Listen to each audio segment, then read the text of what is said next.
focused on the outwardly like marketing side of things, but like that again, it still comes down to messaging, and what you said is imperative because think about it, like what you just said with the type of communication you're having with your team, freelancers, whoever, and how does that reflect and convey outwardly too, and through your actions and everything else. I mean, it just all comes back down to the like why it's important to have clear messaging, because if you don't, especially operate working with a team, then mistakes can be made, misunderstandings can happen, and how can that affect the project? How can that affect the overall interpretation from the community? There's any number of things that can come out of that.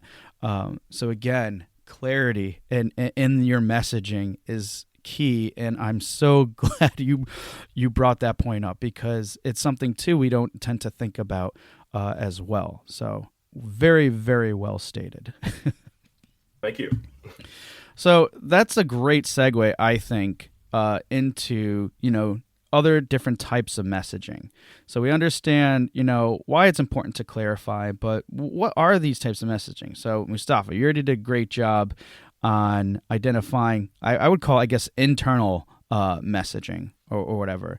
So let's see, what are some other types that you think are important that we'll start diving into a little bit more?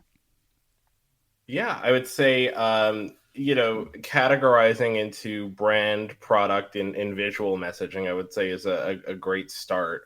Kind of having a, we'll say, playbook for how you manage things like copy and content, visual assets, all of that stuff to ensure some sort of across the board consistency is a really good place to begin.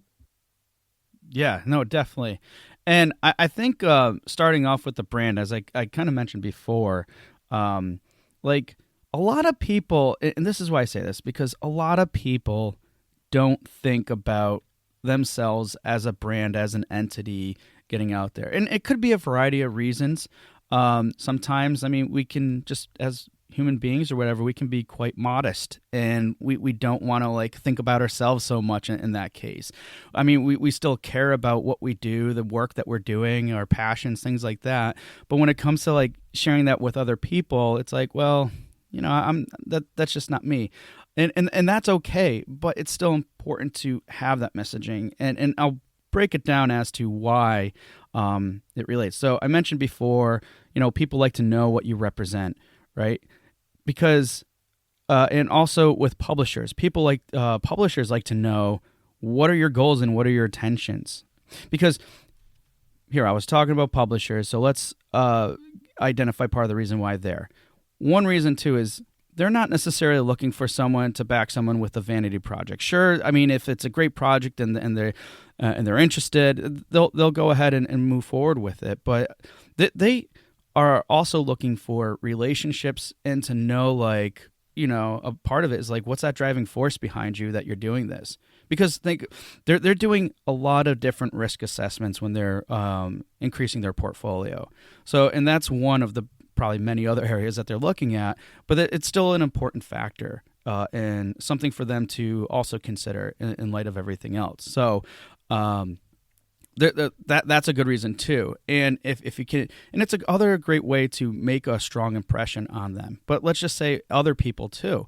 When you can identify what it is that you do, what you're passionate about, that can resonate with people and really make it clear for them and understanding, why it is something that they might want to follow with, especially for a long term.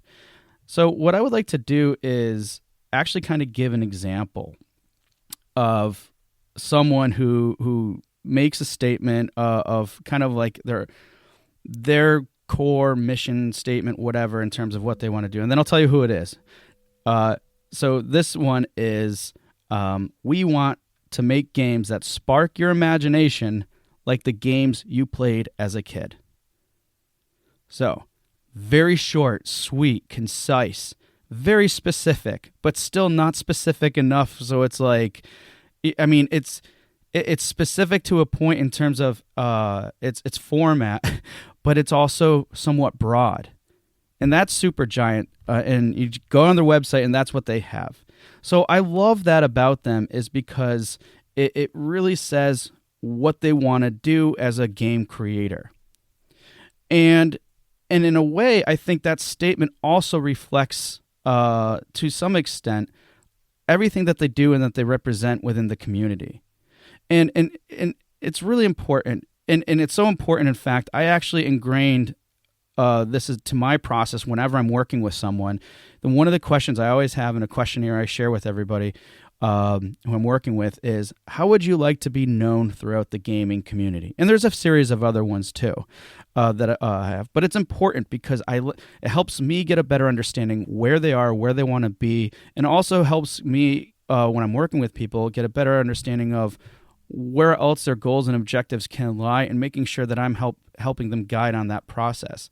And the reason why I share that with you is because if you go through the steps of knowing how you'd like to known throughout the community and stuff, and basically really determining what that direction is, then when you know those steps that you want to take, then you can step back and really think more about your messaging and how your actions are also going to align with your messaging, and then how that relates to everybody else, or how they interpret that.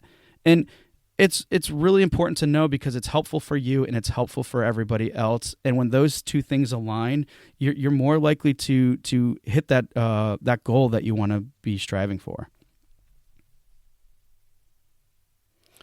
So Yeah, I there were a couple of points in there that I found to be really interesting, and I especially want to call back to Supergiant, because when you think about like how specific their statement is, of course, it is a nod to trying to appeal to a specific feeling that a lot of people in this community can relate to. Um, but you particularly comment on how it's also vague enough where it doesn't pigeonhole them into making one singular type of experience. And to kind of harp on that consistency, you know, there are similarities across Supergiant games, but no two of them are really the same, right? mm-hmm. Like they are very much individually crafted experiences that almost all bring their own elements to play. And I think when you keep that in mind, it's really not easy, obviously, because not everybody can do it as well, but it is possible to create this sense of brand identity where you know what your position is in the industry and the specific type of conversation you want to evoke through action, while still remaining broad enough where you don't have to lock yourself into creating a singular type of experience or having to be known as like the company that makes this type of game. Like you can still keep it open enough where people know what you're about, but they also know they can still be surprised by you. Yeah. And it definitely, because I think having that sense of, how do I want to say this? I guess sense of unknown, or well, like you said, having that element of surprise is important. Because here's the other thing with their statement too, as you kind of pointed out, like it doesn't, like you said, it doesn't pigeonhole. If they need a pivot in for whatever different direction, they feel the need to or want to, they're able to probably do that and still align with that messaging. So even if they take like a different approach to, you know, some of the games that they're making and whatnot, it's probably still going to fit in there, but still keep to that core value, and that core value that resonates with their audience, you know, is a good one to, you know, stay on top of and everything, which is like, you know, games you played as a kid. And that's a value for some people, but it's also like a clear identification of who their audience is too. Mm-hmm. Okay, cool. So let's switch it up a little bit and talk about some other types here. So we got we mentioned about descriptions, and then and then visual, like, you know, media assets and things like that. So what is it about short and long descriptions, more specifically, that you think can become problematic if people aren't really paying attention to them. Right. Okay. So you're probably going to have to cut me off because this is like my area of expertise. But language is a thing that I think because it is so second nature to us, right? Specifically our first language, that we don't notice really when we're making massive linguistic mistakes. Mm. Um, Especially because a lot of them, our eyes are trained to kind of gloss over. And I'm not talking about like spelling or grammatical errors. I'm really talking about errors of communication. And I can be kind of verbose sometimes, so I'm very much guilty of this. But like in the world of like writing and publishing, you have what's referred to often as purple prose, which is words for the sake of using words. It's using language to show people how impressively descriptive you can be and how much of a picture you can paint for them. But that's not always the most efficient way. And particularly, I think the fact that a lot of times games can be kind of drawn to this is a result of trying to emulate those other industries. And that especially doesn't work in ours because games are an interactive medium that by their inherent nature, in order to interest someone in your game, yes, premise can be a driving factor, but they have to be able to decipher a fundamental understanding of core mechanics through reading a paragraph or two. And so being concise and having a real clear understanding of what your game is and in a sense why your game is, I think is far more important than the kind of colorful descriptions that we're used to on the backs of books or DVD cases.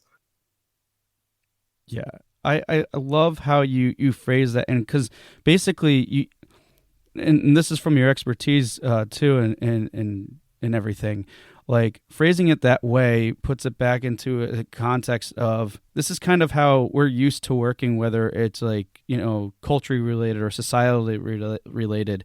We have this understanding of how things should be, and then next thing you know, you're realizing, oh, but it can really convolute and not make things clear. So getting that idea and mindset, because and this is essentially what you're saying too, to agree.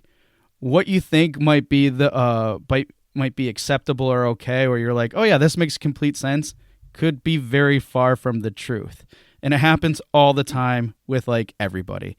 And it takes time and energy. Like for example, I remember, I think I probably shared this at one point. I went to film school, and a lot of my focus was on screenwriting. But up until that point, or prior to going to film school, I did a lot of learning where I would like write like simple scripts and stuff. And man, if you look at the stuff, it's like super long prose, and that was just what I was used to. But then in time, but scripts in particular, you're writing dialogue. People don't generally have conversations with each other in very like long, like very smart ways, or like being Right. very just overly descriptive. It's really short and sweet and to the point. And if you look at a film that has a lot of that type of stuff, you're like, you get bored pretty quickly. But if you look at Yeah. this nice punchy stuff, it's engaging. Right. And the thing about it is like this as an idea is fairly fluid, right? I mean, if you're making, I don't know, if you are Nintendo making the next Mario Party, you probably don't want to dedicate a whole bunch of real estate to writing about what makes this Mario Party super different. You want to use words like fun, party, family, friends, like Yeah. that type of stuff.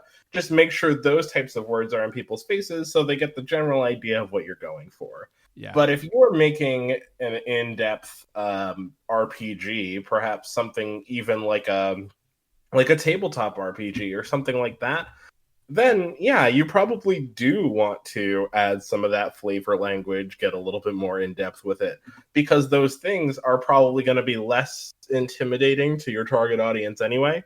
But if you're making a party game or you're making something that's intended to be more accessible, you have to make sure, like again, with the consistency of branding and messaging, that it is designed with that accessibility in mind, from the way the game is made all the way down to how you're writing your descriptions. Yeah. I couldn't say it better myself. So probably on top